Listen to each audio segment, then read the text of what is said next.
Today, thanks to all the contracts in the world, Formula 1 is a massive business.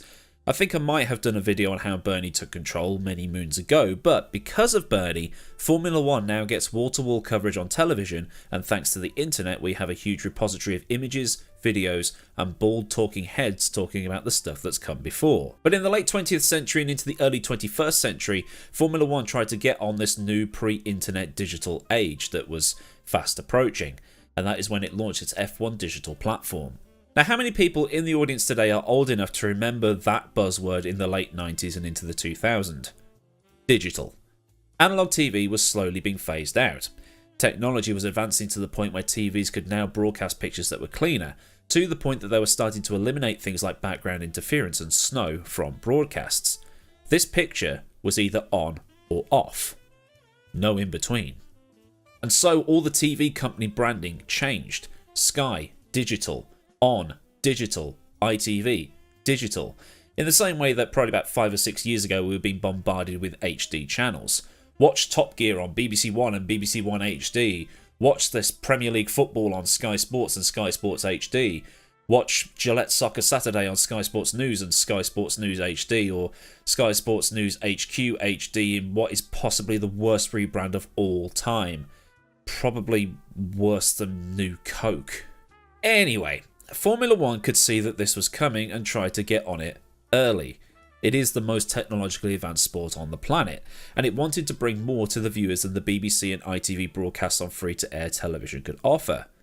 Which is, a good thing, because with the ITV broadcasts you probably got 5 minutes or so of Martin Brundle explaining this technical thing once per race weekend, which really doesn't do a lot for the viewer because of the schedule that ITV had to keep to. With this proposed service, F1 was all that was being shown on this channel. F1 didn't have to worry about Coronation Street being on and stuff overrunning. They could bring anything they wanted and put on, well, anything they wanted. And the way Formula 1 worked in those days was that local broadcasters would be the ones showing the pictures. So basically the local broadcasters to that particular country. Now, you'd often hear Murray Walker getting frustrated that the local broadcaster was showing the local pay driver and not showing the battle for the lead, which he did during the 1996 Portuguese Grand Prix, because we all needed to see where Damon was, apparently. Still stuck behind Jacques. This local broadcast, whether it was Fuji TV in Japan or the BBC or ITV in the UK, was then sent to the rest of the world, with Murray Walker and Jonathan Palmer or Murray Walker and Martin Brundle being the commentators for the English-speaking markets. North America excluded, I think.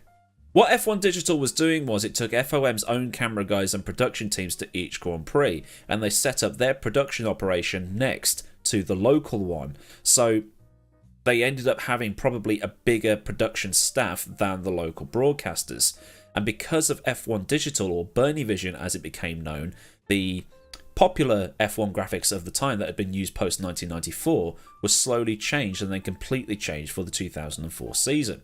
I'm sure you know the ones I'm on about, the standardised graphics used on TV broadcasts that started appearing in 1994.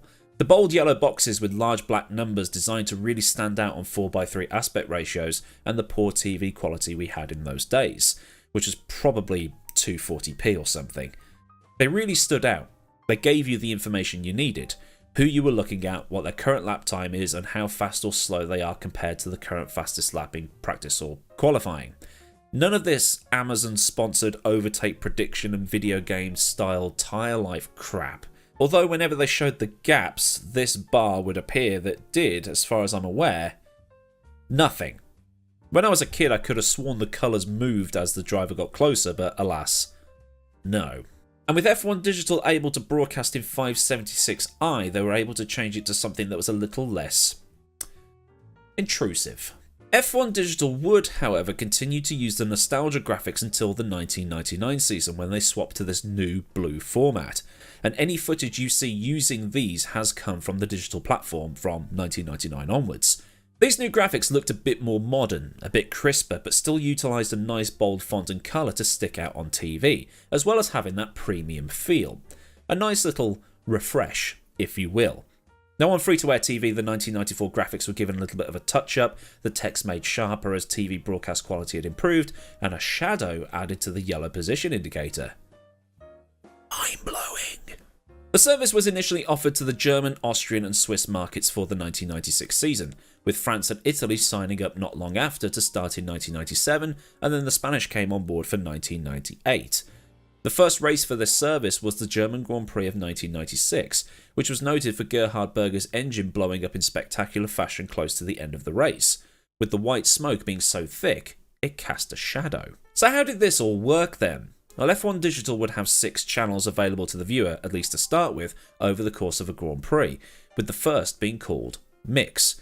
The later term became Super Signal. Mix would be a broadcast similar to what people would be watching on the free-to-air channels, but would have some better and or cooler camera angles extra at their disposal, such as a swing camera at La Source or in the roof of Monaco's tunnel or something like that. And because the whole thing was produced by people who knew the sport, they would usually end up looking at stuff and capture that stuff before the free-to-air producers could. It would take the local broadcast and intersperse it with its own, basically. It was so good and so ahead of its time that they were able to capture Ralf Schumacher spinning and crashing at the 1997 Belgian Grand Prix weekend. Can't remember if it was practice or qualifying, but either way, the viewers at home knew before Eddie Jordan did. And when Eddie was asked about it by F1 Digital a little bit later on, it basically became F1's version of Chris Kamara missing that red card at Fratton Park. Channel 2, or Track A, was designed to follow the race leaders, and it was on this channel that Damon Hill's overtake on Michael Schumacher at the Hungarian Grand Prix of 1997 was shown, while ITV's viewers were enjoying a well-timed ad break. Channel 3 was Track B, which was basically the same thing but focusing on the mid-pack runners. So if you were a Jordan or Stewart or Prost fan, this is how you saw your guys the most. Channel 4 was used just for data. Literally, it was a live timing channel and you could just leave it up like it's the video printer displaying the goals coming in on Grandstand. Channel 5 was onboards only with no commentary, just V10 noise, or V8s if applicable. And then there was a channel called Pit Lane, which did exactly as it said on the tin, just mechanics milling around and the pit stops, shown again with no commentary. A couple of extra channels were added later on. Master was used when the British broadcasting deal was signed in time for the 2002 season. The British F1 digital feed got its own separate, unique broadcast with extra studio analysis, insight and interviews that happened when there was a bit of a dip in on-track action. British bias, innit? There was also the highlights channel that was basically everything that had happened up to that point. While on the outside it looked like everything you could have possibly wanted from a Formula 1 broadcast in a world where the internet hadn't quite taken off yet, it was a commercial failure. It was costing FOM an absolute boatload of money to keep running, requiring 2 747s loaded with kit to get to the flyaway races such as Australia and Japan, and they also had to fly out 200 people per race to keep the thing running.